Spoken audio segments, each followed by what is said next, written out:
speakers you will hear from are delegates from the United Nations, an international organization founded in 1945 that is comprised of 193 member states.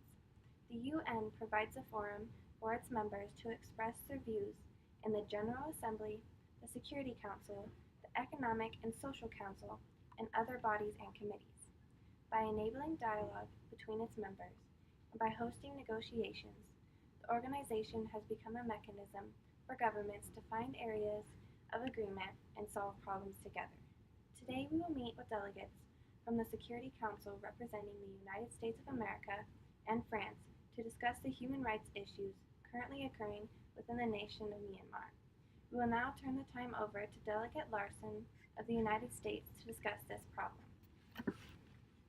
Known as the world's fastest growing refugee crisis, the Rohingya genocide has left hundreds of thousands of Rohingya people into persecution. Since August 2017, they have been forced to leave their homes in fear of their lives and those of their children. They have been subject to relocation from the northern Rakhine province of Myanmar to Bangladesh. The Rohingya people are one of many ethnic minorities in the country. Numbering at around 1 million, they have their own culture, customs, language, and the majority are Muslim. This crisis began when the Myanmar government denied citizenship to the Rohingya people. This is due to the clash of religion, being that Myanmar is a very Buddhist country. The refusal of citizenship led to the Rohingya being considered immigrants from their own country of Bangladesh. These unfortunate people leave everything they have known just to escape brutal violence by security forces. The most recent exodus and explosion of violence occurred in August of 2017. At least 6,700 Rohingya, including 730 children, were killed in the terror. Their villages were burned and civilians killed, all while being raided upon by a Buddhist mob.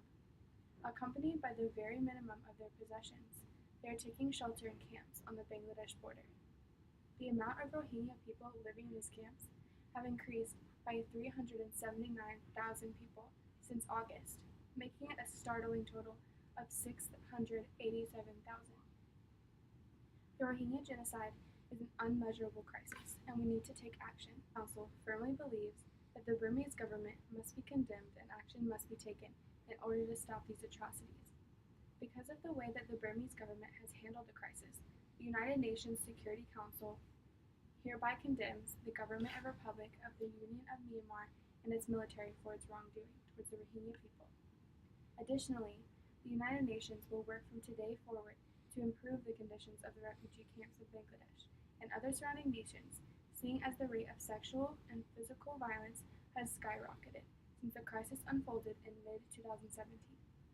The refugees, who have already been systematically tortured physically, sexually, and psychologically at the hands of the Burmese military forces, are being once again exposed to these horrors in the refugee camps, which they are forced to reside in. We, as delegates of the United Nations Security Council, seek to promote advocacy for the welfare of the Rohingya people. We also seek to raise awareness about this prevalent issue and enlist the help of our sovereign governments to take a civil stance against the Burmese government in its current state and its military until this violence can end and Myanmar can reconcile with the minority state. We will now turn the time over to Delegate Shai of France for analysis and to take questions.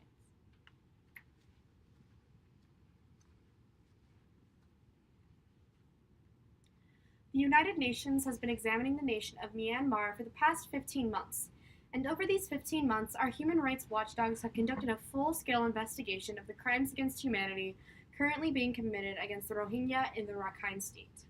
With this investigation, we have produced a 444-page account of our findings, and according to the chair of these findings, the United Nations have determined that the Mada government of Myanmar is the greatest impediment to its development as a democratic nation. Democratic development is the key to success of this nation, not only for its own future, but for its future within the United Nations and the Association of Southeast Asian Nations.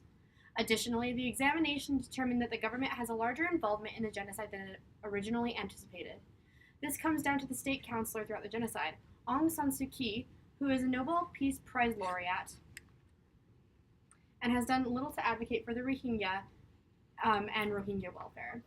Because the Rohingya have been pushed from their homeland in the Rakhine state of Myanmar, they have been forced to take refuge in camps in Bangladesh. However, these camps provide refugees with little safety, as Bangladeshi civilians commit rapes, raids, and other atrocities upon these refugees.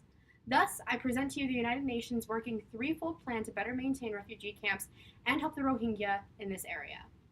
Step 1 of this plan includes the refugee camps being guarded by forces dispatched by the United Nations Security Council, to be determined.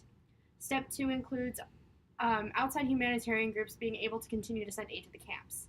Aid has been extremely helpful throughout the process, as people who originally didn't have access to health care are now receiving vaccinations thanks to organizations such as Doctors Without Borders. We will also be providing additional aid in order to help the crisis. Step 3, refugee camps will provide services to help train the Rohingya in real-world applications, such as computer sciences, to help improve literacy and give them a way to integrate into society inside of Bangladesh.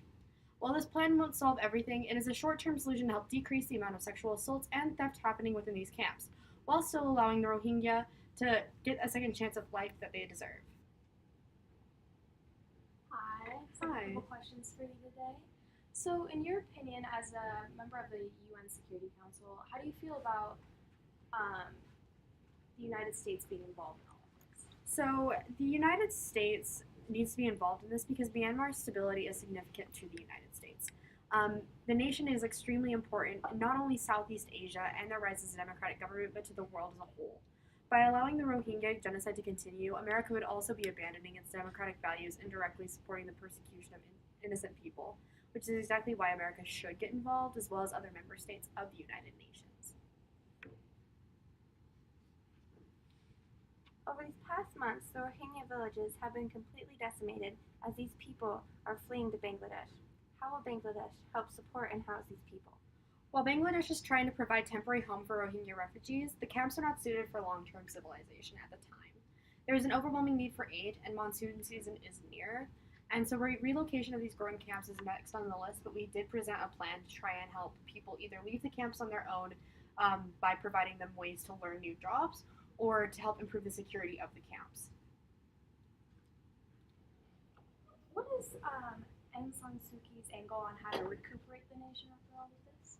Without Bangladesh collaborating to support its neighbors, it will be unknown when the Rohingya people will be able to come back to Myanmar. But Myanmar has been scouting out places for the Rohingya for possible future settlement, and Suu Kyi's recent speech in Singapore confirmed that Myanmar is welcoming the refugees back with open arms. So hopefully we will continue to see Aung San Suu Kyi kind of recuperate the nation and build it back up to what it once was before this violence started in 2017.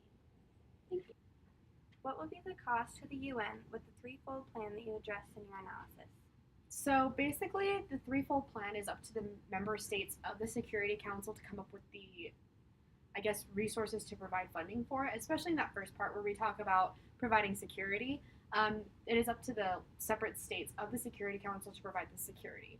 So the United States, for example, if Donald Trump chooses to provide security for the Rohingya people and understands the importance of the Rohingya to not only the United Nations, but that economic area of Southeast Asia, then he will provide security troops, but this is more of a recommendation than it is, you have to do this.